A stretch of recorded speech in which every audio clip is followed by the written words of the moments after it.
여러분, 사람이 임신을 하게 되면 몸에 많은 변화가 일어난다고 합니다. 남자인 저는 그냥 입덧 정도 하나보다 생각했는데 어떤 글을 보니까요, 처음부터 해서 14주 사이에는 입덧, 방광염, 대하증, 빈뇨, 저혈당성 현기증, 빈혈 이런 것들이 생기고요, 15주에서 28주가 되면 변비, 요통, 가려움증, 피부 변색, 임신성 치은염이 생기고, 28주에서 42주가 되면 부종, 다리 경련, 발목 통증, 갈비뼈 통증, 요실금 등의 변화가 일어난다고 합니다. 대단하죠. 근데 어떻게 생각해 보면 당연한 것 같아요. 우리 몸 안에 여러분 잘못된 음식이 하나만 들어와도 막 구토가 나오고 변화가 일어나고, 바이러스, 보이지 않는 작은 바이러스가 들어와도 여러 변화를 겪게 되는데, 하물며 진짜 생명이 내 안에 들어와서 자리를 잡고 자라간다면 많은 변화가 일어나는 게 당연하겠죠. 여러분, 예수님을 믿는 것도 어떤 의미에서 마찬가지입니다. 그냥 종교 생활로 교회를 왔다 갔다 한다면 아무 변화가 안 일어날 수 있어요. 그냥 지식으로 성경 말씀만 배운다면 아무 변화가 안 일어날 수 있습니다. 그런데 정말로 예수 그리스도의 복음을 깨닫게 되고 예수님을 나의 구원자요 주님으로 영접하면 우리 안에는 영적인 변화가 일어날 수밖에 없습니다. 내가 하나님의 선택을 받아 하나님의 자녀로 새롭게 태어나게 되어지고 거듭나게 되어지고, 예수 그리스도의 피로 말미암아 구속고 죄사함을 받고, 성령 하나님께서 내 안에 구원을 인치셔서 내주하시고 나와 함께 하신다면 여러분, 우리는 변화할 수밖에 없는 것입니다. 그렇다면 어떤 변화가 일어나야 되는 걸까요? 오늘 본문이 그것을 알려주고 있어요. 우리는 에베소서의 말씀을 나누고 있는데요, 에베소서 1장에 우리는 절반까지를 왔고 이제 후반부를 나누게 됩니다. 에베소서의 전반부, 에베소서 1장 3절부터 14절까지는 우리가 이미 살펴봤지만 바울이 찬송하리로다 라는 말을 통해서 이야기를 하면서 긴 하나의 문장을 적고 있다고 이야기했죠. 어떤 것을 찬송해요? 우리가 예수님을 믿게 되어서 받은 많은 복들을 찬송했어요. 그리고 나서 오늘부터 우리가 나눌 15절부터 23절까지도 하나의 문장으로 되어져 있습니다. 이 문장은 기도예요. 기도, 바울의 기도.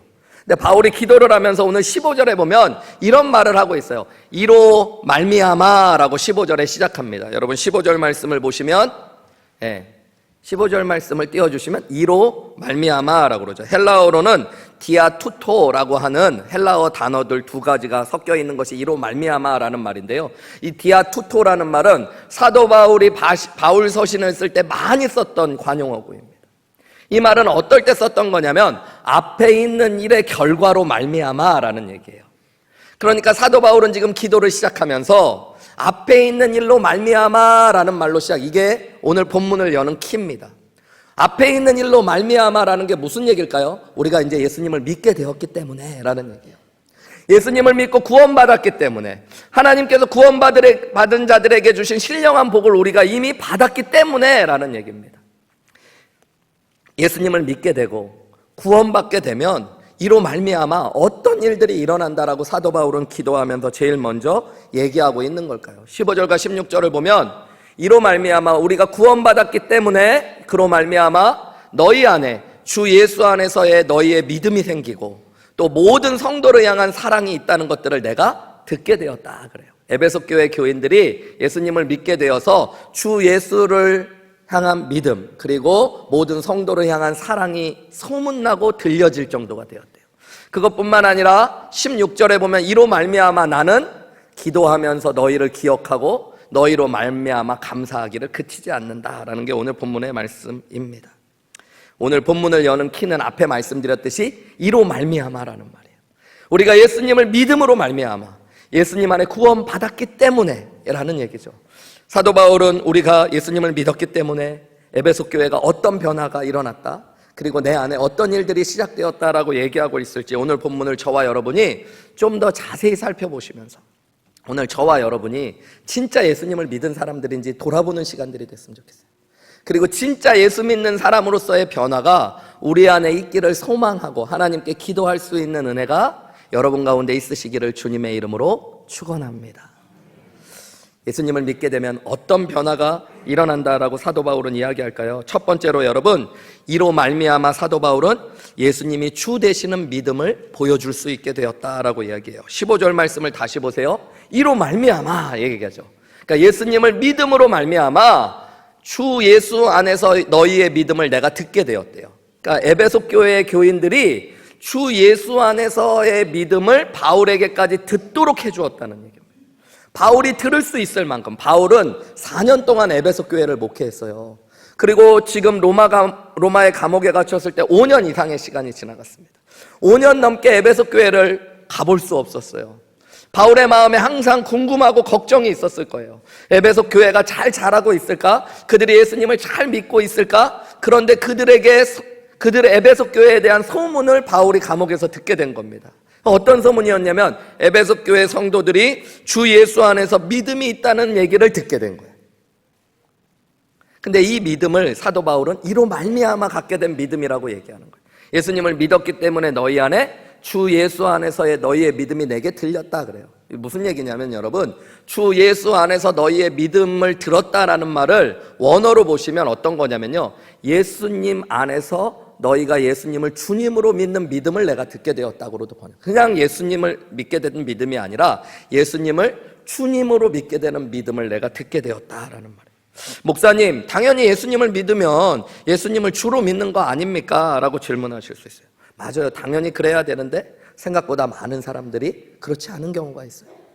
예수님을 믿을 때 예수님이 하나님의 아들이시고 나의 죄를 위해 십자가에 못 박혀 죽으셨다라고 믿어요. 그리고 예수님을 나의 구원자로 믿는다고는 합니다.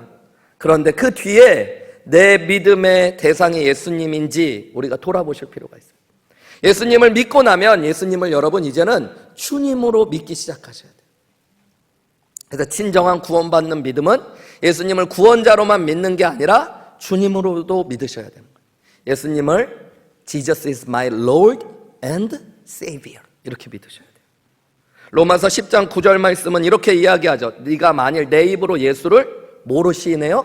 주로 시인하며 또 하나님께서 그를 죽은 자 가운데서 살리신 십자가에 못 박혀 죽으시고 부활하신 예수님을 구원자로 우리가 마음에 믿으면 구원을 얻는 거예요. 여러분, 그러니까 예수님을 믿는다는 믿음은 구원자로서의 예수님만을 믿는 것이 아니라 그것을 넘어 이제 주님으로 예수님을 믿으셔야 되는 겁니다. 믿음이라는 얘기를 우리는 교회에서 많이 하니까 여러분, 믿음에 대해서 그냥 막연히 생각하시는, 믿지 않는 사람들에게도 각자의 신념은 있어요. 근데 여러분, 우리가 예수님을 믿는다고 할 때 믿음의 대상은 당연히 예수님이시고 그 예수님을 무엇으로 믿느냐가 중요한 것입니다. 예수님을 진짜 나의 구원자로 믿으셔야 돼요. 그래서 구원에 대해서는 여러분, 우리가 나의 행위와 나의 존재, 자격으로는 하나님의 영광에 이를 수 없는 죄인들이기 때문에 구원에 대해서는 나를 의지하지 않고 예수님을 의지하기로 하는 게 구원자로 예수님을 믿는 것입니다. 근데 거기서 그치지 않고 여러분, 예수님이 나의 죄를 위하여 죽으시고 부활하시고 지금 하나님의 보좌 우편에 앉아 계신 하나님 되셨음을 믿는다면 이제 예수님을 믿는 사람들은 신앙생활을 해갈수록 예수님을 뭐로 고백하고 믿어야 될까요? 주님으로 고백하고 믿으셔야 돼요. 그것을 빌립보서 2장 6절에서 11절이 너무 잘 설명해 주고 있어요. 사도 바울은 빌립보서 2장에서 너희 안에 이 마음을 품으라 곧 그리스도 예수의 마음이니 하면서 예수님에 대해서 소개하고 있어요. 여러분 6절 말씀 보세요. 그는 예수님이에요. 근본 하나님의 본체셔요. 예수님은 하나님 자신이신데 하나님과 동등됨을 취할 것으로 여기지 아니하시고 오히려 자기를 비워 종의 형체를 가지고 사람과 같이, 예수님 하나님이신 그분이 인간의 몸을 입고 사람이 되셨다는 겁니다. 사람의 모양으로 이 땅에 나타나신 이유가 뭐예요? 자기를 낮추시고 죽기까지 복종한, 십자가에 죽기 위하여, 우리를 대신하여 죽기 위해서 오셨대요. 그리고 9절에 이 예수님을 하나님께서 부활시키시고 하늘에 올리셨습니다. 이러므로 하나님이 그를 지극히 높여 모든 이름 위에 뛰어난 이름을 주셨어요. 이게 예수님이에요. 그 다음에 10절 11절 말씀이 뭐예요? 여러분 같이 읽어볼까요? 시작. 하늘에 있는 자들과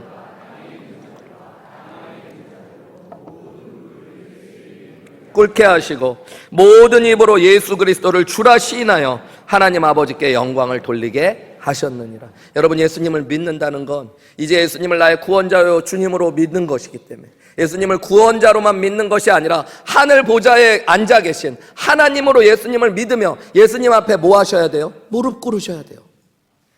그리고 예수님을 뭐라고 고백하셔야 돼요? 입으로 주인이라고 고백하셔야 돼요. 주님이라고. 여러분, 이게 예수님을 믿는 믿음입니다. 많은 분들이 예수님을 믿고 나서 그냥 교회만 왔다 갔다 하니까 나 예수님 영접했어, 예수님 믿었어, 복음이 뭔 줄 알아. 그러는데 여전히 주인은 나예요. 내가 원하는 대로 살고 내 뜻이 제일 중요하고 내 생각이 가장 맞습니다. 하나님의 뜻을 묻고 알려고 그러는 게 아니라 항상 내 생각에는 내 뜻대로, 내 마음대로. 여러분, 내가 예수님을 믿었다고 하면서도 여전히 주인은 돈일 때가 많아요. 돈 따라가고. 예수님을 위해서 돈을 쓰는 게 아니라 돈을 위해 예수님 믿는 거. 돈 벌 수 있다면 언제든지 예수님 떠날 수 있는 거. 자식이 주인이에요. 자식 때문에는 예배 빠지는 게 아무렇지도 않아요. 자식 때문에는 하나님 앞에 원망하고 하나님이 어떻게 나한테 이럴 수 있냐고. 자식이 잘 되면 할렐루야. 그거는 여러분 예수님을 주인으로 섬기는 게 아니에요. 여러분, 우리가 진짜 예수님을 제대로 믿게 되었으면 이로 말미암아 예수님을 주로 믿는다는 믿음이 보여지고 드러나기 시작해야 돼요. 처음 예수님을 믿을 때는 대부분의 많은 사람들이 예수님의 주되심에 대해서 온전히 알고 온전히 순복하여 믿는 경우가 거의 없죠. 그 개념과 의미도 제대로 모르는 채 예수님을 믿게 되는 경우가 많이 있습니다. 그러나 믿음이 자라갈수록 우리가 깨닫게 되는 거예요. 예수님이 주인이시구나. 그래서 그분 앞에 복종하기 시작해요. 내 소유를, 내 자신을 예수님 앞에 이제 내어드리는 게 믿음이 자라가는 거예요. 여러분, 좋은 교회는 그 소문이 나는 거예요. 야, 저 교회는 예수님이 주인이셔. 그 소문이 나는 교회가 좋은 거예요. 여러분이 믿음 생활하는 걸 보면서 사람들이 그것을 보아야 돼요. 야, 우리 엄마의 주인이 바뀌었구나. 우리 아빠의 주인이 바뀌었구나. 내 남편의 주인이 바뀌었구나. 라는 게 보여줘야 됩니다.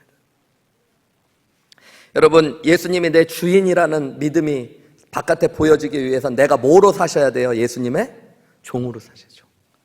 종은 내 뜻, 내 생각이 별로 중요한 게 아니에요. 그죠, 여러분? 주님의 뜻, 주님의 생각이 중요해요. 여러분, 종은 내 소유가 없어요.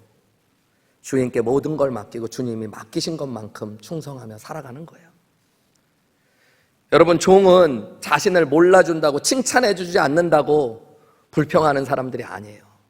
누가복음에 보면 종은 주인이 칭찬을 하려고 할 때 뭐라고 고백해요?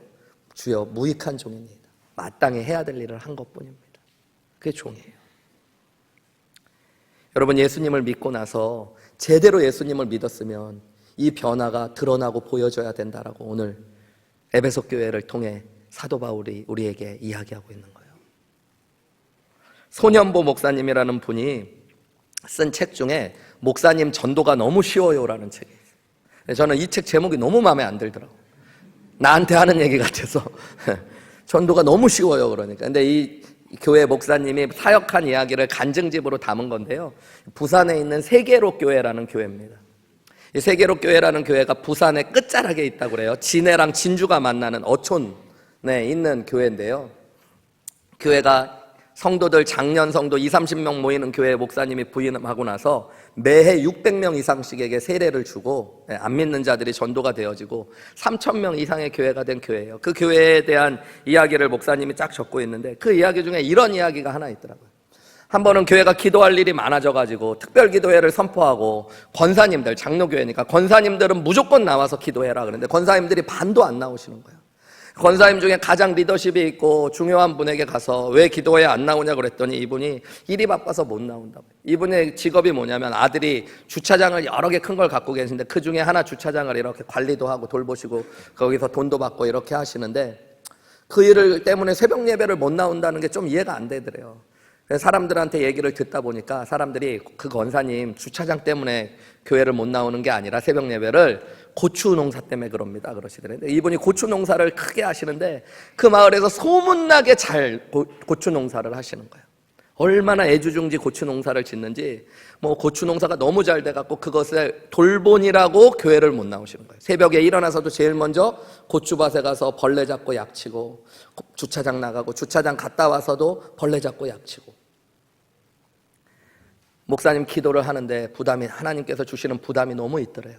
그래가지고 저 같으면 그렇게 못했을 텐데 목사님이 가갖고 고추밭을 뽑기 시작했대요. 고추밭을 막 뽑기 시작했대요.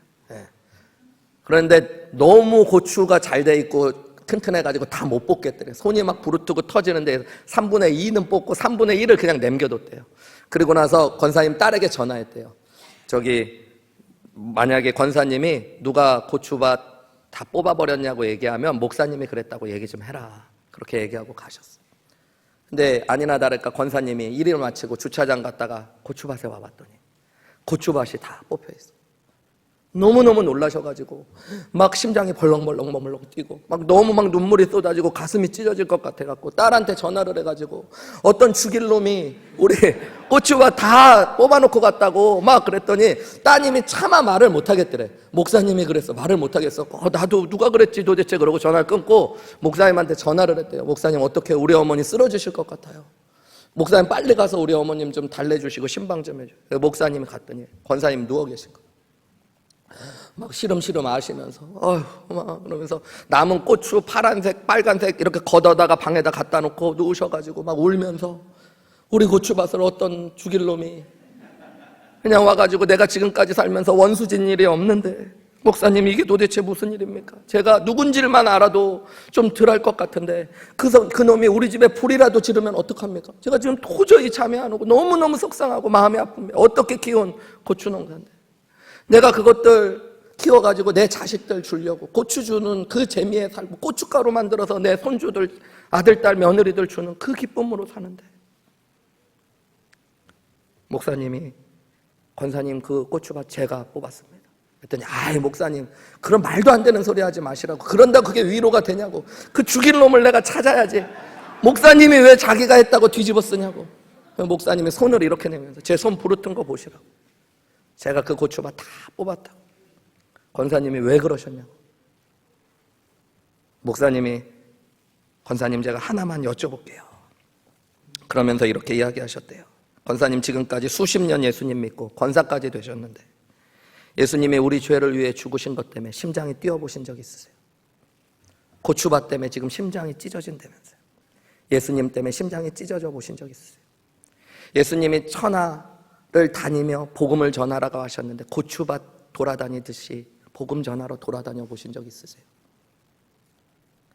권사님 예수 믿지 않는 사람들 때문에 그 사람들 지옥 갈까봐 지금 고추밭 때문에 우시는 것처럼 울어보신 적 있으세요?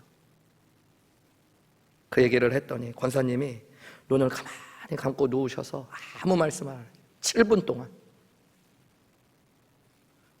얼마나 목사님이 겁시나요? 목사님이 권사님이 또 일어나서 뭐라고 하실까봐 7분이 딱 지났는데 권사님이 일어나셔서 목사님 앞에 무릎을 꿇더래요. 목사님 잘못했습니다. 그러고 이 말씀 하시더래요. 그까지 고추가 뭐라고. 그까지 고추가 뭐라고. 2마디 하시더래요. 그 다음 날부터 권사님이 새벽 기도를 나오시는 거예요. 새벽 기도를 나오시는데 혼자 안 나오시고 옆에 어떤 교회 온 지 3달 된 성도가 같이 따라오더래요. 그래갖고 목사님이 물어보셨대. 아니 교회 오신 지도 얼마 안 됐는데 새벽 예배까지 나오시냐고. 어떻게 새벽 기도를 나오시게 되셨냐고 그랬더니 이 성도님이 그러시더래요. 목사님 사실은 제가 권사님 옆에 고추밭을 가지고 있습니다. 그러면서 어느 날 갔더니 고추밭이 다 뽑혀가지고 이거 누가 그랬냐고 물어봤더니 우리 목사님이 새벽 기도 안 나온다고 다 뽑아버렸다고 그래서 자기도 새벽 기도 안 나오면 우리 고추밭 목사님이 다 뽑을까봐 나왔습니다. 그러더래요. 그런데 제가 그 얘기를 생각하다가 여러분 그게 주인이 누구신가를 모르고 신앙생활했던 사람들 여러분 웃기지만 고추가 주인이 될 때도 있어요. 고추 때문에 예수님이 안 보이고 그게 너무 애지중지돼서 자식이 주인이 돼서 여러분 그러면 그거는 예수 믿는 사람으로서의 좋은 소문이 날 수가 없는 거예요. 우리가 진짜 예수님 믿었다면 우리 한우리교회가 이 지역에 보여줘야 될 좋은 소문이 있다면 그것은 예수님을 주로 믿는 믿음인 줄 믿습니다. 여러분 여러분에게 질문할게요. 여러분 진짜 주인이 누구십니까? 누군가 여러분 가까이 있는 사람이 여러분의 주인이 누구라고 이야기해 준다면 예수님이라고 이야기하실 수 있을까요? 여러분 우리 한우리교회의 주인이 누구냐고 누군 것 같냐고 믿지 않는 사람들 처음 교회 오신 분들에게 물으면 진짜 예수님이라고 이야기할 수 있을까요? 여러분 그게 이로 말미암아 예수님을 믿은 사람들이 해야 될 일들입니다. 내 생각보다 예수님의 뜻이 나를 기쁘게 하는 것보다는 예수님을 기쁘시게 해드리고 내 것을 예수님께 맡겨드리고 예수님을 따라갈 수 있는 믿음, 이로 말미암아 주 예수에 대한 믿음이 들려졌던 에베소 교회처럼 오늘 저와 여러분을 통해 예수님이 주인 되심이 들려지고 보여지시는 놀라운 은혜가 있으시기를 다시 한번 주님의 이름으로 축원합니다. 두 번째로 여러분, 예수님을 믿음으로 말미암아 우리 안에 드러나야 될 변화는 모든 성도를 향한 사랑이에요. 15절 말씀을 다시 보세요. 이로 말미암아 이야기죠. 예수님을 믿음으로 말미암아 주 예수 안에서의 너희의 믿음, 그리고 모든 성도를 향한 사랑을 내가 듣게 되었다고 그래요. 에베소 교회의 교인들이 예수님을 믿게 되었기 때문에 모든 성도를 향한 사랑이 있다는 것들을 내가 보게 됐고 듣게 되었다라고 사도 바울이 이야기하는 겁니다. 여러분, 예수님을 믿고 나서 일어나는 변화가 무엇일까요? 예수님을 우리가 제대로 믿었다면 우리 안에 어떤 변화가 일어나야 될까요? 사랑이 넓어져 가야 돼요. 모든 성도를 향한 사랑, 내가 좋아하는 성도들만을 향한 사랑이 아니라 모든 성도를 사랑할 수 있는 사랑이 들려지고 보여지는 것이 내가 예수님을 믿었다는 증거입니다. 여러분, 예수님을 믿는다는 게 뭐예요? 복음을 깨달아서 예수님을 영접하죠. 복음이라는 게 뭐예요? 하나님이 우리를 사랑하신다는 걸 깨닫는 겁니다. 요한복음 3장 16절에 보면 하나님이 우리를 이처럼 사랑하셨대죠. 그래서 독생자를 주신 것. 그래서 그를 믿는 자마다, 그 하나님을 믿는 게 뭐예요? 이처럼 나를 사랑하셔서 독생자까지 주신 하나님을 믿게 되는 거예요. 그 안에 영생이 있는 거예요. 그러니까 예수님을 믿을 때 여러분, 우리는 제대로 예수님을 믿으면 하나님의 사랑을 깨달아 알게 되죠. 죽기까지 나를 사랑하신 예수님의 사랑을 깨닫게 되는 거예요. 성령 하나님이 우리 안에 거하시게 되는데 그 성령 하나님은 요한일서의 고백대로 보면 하나님이 곧 사랑이세요. 그러니까 하나님이 사랑으로 내 안에 오시고 내가 하나님의 사랑을 깨닫고 예수님의 사랑을 깨달아서 예수님을 믿게 됐으면 당연히 뭐가 커져가야 돼요? 너무 어려워요? 사랑이 커져가야 돼요. 예수님이 내 안에 오셨는데 믿음 생활 해갈수록 자꾸 화가 나, 짜증이 나, 미운 사람들이 많아져. 이상한 거예요, 여러분. 갱년기라서 그래요, 목사님. 사춘기는 사춘기라고 그러고, 뭐 아가씨 때는 아가씨라서 그러고, 임신해서 그러고, 갱년기라서 평생 그러다가 그냥 가실래요? 언제 기분 좋으신 건데, 언제 사랑이 넘치시는 건데요. 여러분, 세상 사람들은 원래 사랑이 없어요. 세상 사람이라고 할 땐 모든 인간을 얘기하는 거예요. 예수님 밖에 있는 사람, 예수님 밖에 있으면 우리도 사랑이 없어요. 여러분, 인간은 그런 존재예요. 여러분, 가만히 생각해 보세요. 남자가 여자와 결혼할 때 사랑해서 결혼해요? 사랑 안 해서 결혼해요? 다 사랑해서 결혼하잖아요, 대부분. 그죠? 몇몇 빼고. 그죠? 대부분은 사랑해서 결혼하는데 정말로 사랑해서 결혼하는 거죠. 같이 평생 살만하다 하니까 사랑하는 거예요. 이 땅에 있는 결혼 정년기에 있는 수많은 미혼 여자들 중에 제가 제일 사랑한 사람하고 결혼한 거예요, 여러분. 그런데 그 안에도 사랑하는 게 쉽지가 않아요. 인간은 그런 거예요. 진짜 사랑이라는 거 그냥 눈에 콩깍지가 씌어가지고 심장이 콩캉 뛰고 이런 거 말고 나의 유익을 구하지 않고 오래 참고 온유하고 양보하고 인내하고, 여러분, 이게 너무너무 어려운 거예요.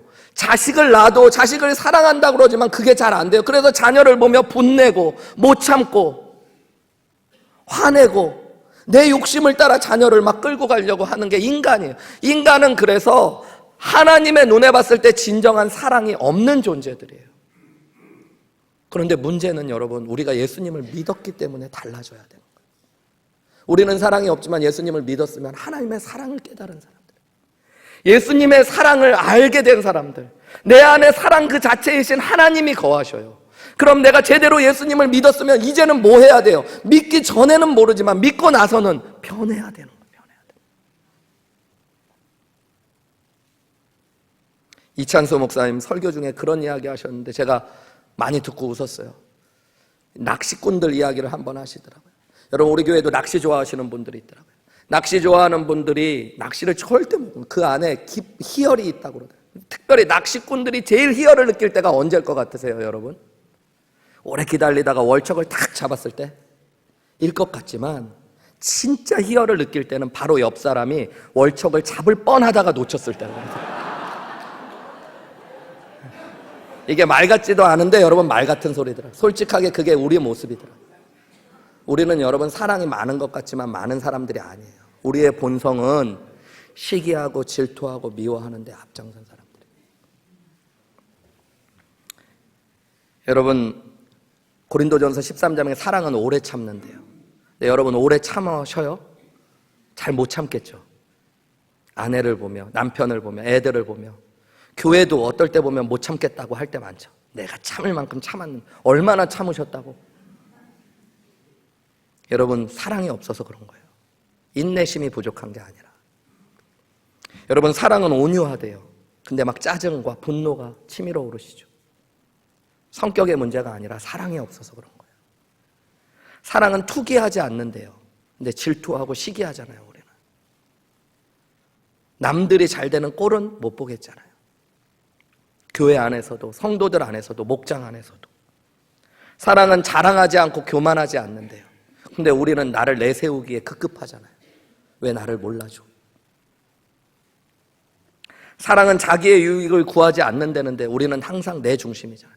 남들이 손해보는 건 오케이. 근데 내가 손해보는 건 못 참겠잖아요. 사랑은 성내지 않는데요. 근데 여러분 화나실 때 많잖아요. 여러분 성격의 문제가 아니라 사랑이 없어서 그래요. 인간은 원래 사랑이 없지만 문제는 우리는 그리스도 안에 들어왔다는 데 있어요. 여러분 그러니까 사랑이 없어진 건 우리가 지금 믿음에서 지금 벗어나고 있는 것이죠. 우리가 바르게 믿음 안에 서 있다면 모든 성도를 향한 사랑이 다른 사람들에게도 보여지고 들려져야 돼요. 여러분. 아빠, 여보, 당신 예수님 믿고 신앙이 자라갈수록 사랑이 정말 많아지는구나. 이렇게 돼야 돼요. 여보, 왜 이렇게 짜증이 많고 화가 많아졌어? 내버려둬. 쳐다도 보지 마. 당신 때문에 그래. 몰라서 물어? 뭐 이런 거 하지 마시고. 여러분 우리가 예수님을 제대로 믿으면 이로 말미암아 모든 성도를 향한 사랑이 들려지고 보여줘야 될 줄 믿습니다. 품을 수 없는 사람을 품기 시작하는 것. 예수님 생각하면 할 수 있는 거예요. 그게 믿음이에요. 내가 이해할 수 없는 사람을 이해할 수 있게 되는 것. 그게 믿음이에요. 예수님 때문에 할 수 있게 되는 거예요. 제가 어저께 이렇게 말씀 준비하면서 기도하는데 하나님이 저에게 그런 마음을 주시고 제가 그런 마음으로 기도했어요. 하나님 제가 좀 사랑이 많은 목사가 되게 해주십시오. 제가 더 주님 믿음 안에 서서 사랑할 수 있게 도와주십시오. 얼마 전에 미러키 교회 교인들 몇 분이 새해라고 전화를 했더라고요. 목사님 새해 복 많이 받으시라. 그러면서 이런 얘기를 하시더라고요. 목사님 새해가 돼가지고 송구영신 예배 때 고생 너무 많이 하셨죠. 허리 부러지신 거 아니에요? 그래서 내가 왜 그런가 물어봤더니 생각해봤더니 미러키 교회에 있을 때는 어른들이 뭐 100몇십 명이고 다 해도 200명이 안 되니까 매주는 못 해드리지만 송구영시 때만은 예배 때만은 매년마다 가족별로 기도 제목을 가지고 나오기 위해서 한 사람 한 사람을 다 안수 기도해 줬어요. 전 교회는. 그럼 어떨 땐 새벽 3시, 4시, 5시까지. 그럼 진짜 허리가 끊어질 것 같으면서 들어간 걸 교인들이 알기 때문에 하늘교회 성도님들이 그렇게 많은데 목사님이 얼마나 힘드셨을까 하고 얘기해요. 난 말도 안 꺼냈는데 기도해달라고 그럴까 봐. 나 허리 끊어질까 봐 여러분들 다 기도 못 하거든요. 어차피. 그럼 저 1월 3일까지 기도해야 될 수도 있어요. 그래가지고 나는 어차피 말도 안 꺼내고 지나갔는데 그 얘기를 딱 하시더라고요. 그래서 내가 아유 교회가 큰데 어떻게 다 기도해요. 그 생각이 나는 거예요. 어저께 기도하는데 자꾸 제 안에 그런 마음이 있어요. 성도님들이 어떤 분들이 이 목사님 되게 따뜻하고 사랑이 많은 줄 알았는데 생각보다 차갑다는 분들 제가 들은 적 있어요. 신방도 잘 안 오셔. 근데 여러분 신방도 진짜 가기 힘들어요. 우리 교회 목자 목녀님들만 43 가정 하면 100명 가까이 되는데 1년에 한 분씩만 봐도 볼 수가 한 일주일에 한 명씩 봐도 1년 안에 못 봐요. 지난주에만 와달라고 그런 신방만 6가정이었어요. 근데 여러분 오지 말란 사람까지 내가 찾아가긴 힘들잖아요. 근데 그분들은 그런 거야. 말 안 해도 전에 목사님은 한 번씩 와주셨는데. 그러니까 내가 막 억울한 거야. 나는 할 만큼 하는데 난 아침부터 나와서 막 신방 다니고 그러는데 맨날 사랑이 없다는 얘기 들은 것 같고 앞으로 교회가 더 커지면 그러겠죠. 그래서 내가 억울한 마음이 있었어요. 내가 다 기도해주고 싶은데 성도가 많아서 못하는 건데 다 신방 가고 싶은데 못하는 건데, 근데 하나님 앞에 내가 기도하다 하나님이 저에게 주신 마음이 있어. 아니야, 네 사랑이 더 커져야 되는데 커지지 않아서 그런 거야. 교회가 커지면 그만큼 네 믿음에 따라 네 사랑도 커져야지. 그래서 기도했어요. 하나님, 제 사랑이 미러키 교회에서 목회할 때만큼밖에 안 되면 안 되는 거 아시잖아요. 하나님, 시간이 지났는데 더 믿음이 더해지고 사랑이 넓어지게 도와주세요. 제 사랑이 더 커지게. 지난주에 그래서 금요예배 오신 분들은 알겠지만 모아서 하기는 너무 어려우니까 매주 금요일마다 목사님 기도를 특별히 받기 원하는 하나님 마음을 주시는 분들은 오른쪽 앞에 나와서 기다리시면 기도해 드린다고 했어요. 한 명도 안 나올 줄 알았더니 8분 계시더라고요. 오래간만에 했더니 8분 하고도 허리가 부러질 것 같더라고요. 근데 감사하더라고요. 네, 우리 교회 성도님들, 할 수 있는 데까지는 최선을 다해 사랑해야지. 내 사랑 없음을 핑계대지 말아요. 우리는 여러분, 내가 사랑 없음을 내가 똑똑하다고 핑계대고 남들 비판하고 판단하고 교회를 정죄하고 사랑이 없는 게 문제인데, 남편을 원망하고 아내를 원망하고 환경을 핑계대고, 여러분 그게 아니라 이로 말미암아, 예수님을 믿음으로 말미암아 모든 성도를 향한 사랑이 세상에 보여지고 들려질 수 있는 저와 여러분들 되시고, 그것을 통해 세상에 하나님의 영광을 드러내시기를 주님의 이름으로 축원합니다. 마지막 세 번째로 여러분, 사도 바울은 이로 말미암아 예수님을 믿음으로 말미암아 그치지 않는 감사가 있다라고 오늘 본문을 통해 얘기해요. 예수님을 믿는 자들 안에는 그래서 그치지 않는 감사가 있어야 돼요. 15절 16절을 다시 한번 큰 눈으로 보세요. 이로 말미암아, 예수 그리스도 안에 우리가 들어갔음으로 말미암아 주 예수 안에서의 너의 믿음도 듣게 되고 모든 성도를 향한 사랑을 내가 들었다 그래요. 근데 이로 말미암아가 그 뒤랑도 연결되잖아요. 16절에 보면 뭐라고 그래요? 내가 기도할 때 너희를 기억하며 너희로 말미암아 감사하기를 그치지 않는다 그래요. 사도 바울은 이로 말미암아, 어떤 의미로 보면 에베소 교회는 예수님을 믿음으로 말미암아 예수님을 주님으로 믿는 믿음이 들려지고 모든 성도를 향한 사랑이 들려졌다면, 나는 예수님을 믿음으로 말미암아 너희를 기억하며 감사하기를 그치지 않고 기도하고 있다고 얘기하는 거예요. 그러니까 여러분, 사도 바울도 예수님을 믿었잖아요. 그렇기 때문에 그런 의미로 보면 사도 바울은 내가 예수님을 믿었기 때문에 감사를 그치지 않고 기도한다라고 얘기하고 있는 거예요. 무슨 얘기냐면 여러분, 예수 믿은 사람들은 세상의 감사의 이유와 다른 감사가 있으셔야 돼요. 세상의 감사는 생겼다 없었다 그쳤다 이럴 수 있는 거예요. 왜요? 세상 사람들도 감사는 하죠. 근데 그 감사는 환경과 상황과 문제에 따라서 오는 거니까. 문제가 해결되면 감사하고 좋은 것들을 받고 좋은 환경에 있으면 감사할 수 있어요. 근데 여러분, 그거는 세상 사람들의 감사예요. 예수님을 내가 제대로 믿었다면 그치지 않는 감사가 있어야 돼요. 왜냐하면 믿음으로 감사할 수 있기 때문이에요. 골로새서 2장 6절에서 7절 우리 같이 한번 읽어볼까요? 시작. 그러므로 너희가 행하되 그 안에 뿌리를 박으며 세움을 받아 교훈을 받은 대로 믿음에 굳게 서서 감사함을 넘치게 하라. 사도 바울은 예수님 믿는 것, 그리고 믿음 이후의 삶을 뭐라고 얘기해요? 6절 말씀해 보면 너희가 그리스도 예수를 주로 받았고, 그리고 예수님 안에서 행하라고 이야기해요. 그것이 무슨 얘기입니까? 예수님께 뿌리를 받고 세움을 받아 그 말씀의 교훈을 받은 대로 믿음에 굳게 서는데, 결국 그 믿음이 우리를 믿음에 굳게 서면 어떻게 돼요? 감사가 넘치게 된다고 해요. 여러분, 그러니까 그리스도인들의 감사는 뭐 때문에 오는 거예요? 믿음 때문에 오는 거예요. 환경과 상황과 이런 게 아니고요. 여러분, 믿음이 뭡니까? 하나님을 믿는 거잖아요. 예수님을 믿는 거잖아요. 하나님이 날 사랑하시고 그분이 살아계시며 나와 함께 하시며 나를 보호하시고 내 필요를 공급하시고 나를 인도하실 것, 여러분 믿으십니까?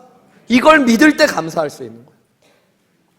지금 앞이 깜깜해서 길이 보이지 않아요. 그래도 세상 사람들은 앞이 깜깜하면 절망하게 되죠. 앞이 보이지 않으면 한숨을 쉬게 되죠. 근데 믿는 사람들은 하나님이 함께 하시고 인도하실 걸 믿기 때문에 뭐 할 수 있는 거예요? 감사할 수 있어야 되는 거예요. 여러분, 세상 사람들은 지금 내가 해야 될 일은 많은데 내가 가진 것이 부족해. 지식이 부족하고 물질이 부족해요. 그러면 여러분 근심하고 걱정해요. 그런데 여러분, 믿음의 사람들은 나와 함께 하시는 하나님이 내 필요를 채우시고 가장 선한 길로 인도하실 것들을 믿기 때문에 뭐 할 수 있는 거예요? 감사할 수 있는 거예요. 여러분, 믿는 사람과 믿지 않는 사람의 감사는 전혀 다른 거예요. 그래서 내가 예수님을 정말 믿었다면 믿음으로 말미암아 감사가 넘치셔야 돼요. 그치지 않는 감사가 있어야 돼요. 사도 바울은 이로 말미암아 지금 감옥에서도 그치지 않고 감사하고 있는 거예요. 여러분에게 이 감사가 있으세요? 말로만 예수님을 믿으니까 맨날 불평도 안 할 것 같고 불평하고 원망하고, 그게 아니라 여러분, 내가 예수님을 정말 믿는 믿음 안에 있으면 그 믿음이 감사를 그치지 않게 한다니까요. 예수님이 그 믿음을 우리에게 보여주신 거예요. 요한복음에 보면 예수님이 감사하셨다는 말이 분명하게 등장하는 몇 구절이 있어요. 그 중에 하나가 요한복음 11장입니다. 요한복음 11장에 보면 여러분, 예수님이 사랑하는 친구 나사로가 죽었어요. 죽은 지 며칠이 돼요. 썩은 냄새까지는, 시체가 썩어요. 희망은 없어요. 절망이에요. 그의 가족들과 사람들이 다 울고 있어요. 근데 예수님이 그 앞에 가셔서 돌을 옮겨 놓으라고 하신 뒤에 뭐라고 하시냐면, 돌을 옮겨 놓으니 예수께서 눈을 들어 우러러 보셨대요. 하나님을 보시면서 뭐라고 말씀해요? 아버지여, 내 말을 들으신 것을 감사합니다. 아직 나사로가 살아나지도 않아요. 나사로는 지금 죽어 있어요. 시체는 썩은 냄새가 나요. 근데 예수님은 제일 먼저 뭐 하세요? 감사하셔요. 여러분, 이것이 무슨 감사입니까? 죽은 사람이 살아나야지 감사하지. 아니요, 믿음으로 감사하신 거예요. 하나님을 보며 감사하는 거예요. 그때 죽은 자가 살아나는 역사가 일어나요. 여러분, 똑같이 요한복음에 예수님이 감사하셨다는 말이 요한복음 6장에 나와요. 요한복음 6장은 오병이어의 기적이에요. 남자만 5,000명, 여자와 아이들까지 10,000명이 넘는 사람들이 배를 고파서 굶고 있어요. 예수님께서 먹을 것을 찾아오라고 그랬더니 제자들이 가져온 게 어린아이가 가지고 있었던 작은 물고기 2마리와 떡 5개. 예수님이 제일 먼저 그것을 가지고 어떻게 하셨다고 6장 11절에 나와요. 예수께서 떡을 가져 여기 축사하셨다고, 그러는데 헬라어로 보면 이것이 감사하셨다는 거예요. 하나님 제일 먼저 예수님 감사하셔요. 수만 명을 먹여야 되는데 물고기 2마리랑 떡 5덩이가 있는데 예수님 뭐 하신다고요? 감사하셔요. 하늘을 우러러 보시면서 하나님 때문에 믿음이 감사를 가져오는 거예요. 그랬더니 어떻게 되어져요? 이것을 가지고 수만 명을 먹이고도 12광주리가 남게 되는 하나님의 역사를 보게 되는 거예요. 여러분, 이게 믿음의 감사예요. 그리스도인들이 예수님을 믿고 나서도 여러분, 그냥 종교 생활만 하고 머리로만 성경 공부를 하고 진짜 믿음 안에 없으면 이 감사의 비밀을 몰라요. 여러분, 내가 너무너무 힘들고 어렵지만 하나님이 나와 함께 하심을 믿으면, 하나님이 나를 가장 좋은 길로 인도하실 걸 믿으면 여러분, 감사할 수 있어요. 저희 교회에 어떤 성도님 한 분은 암 말기죠.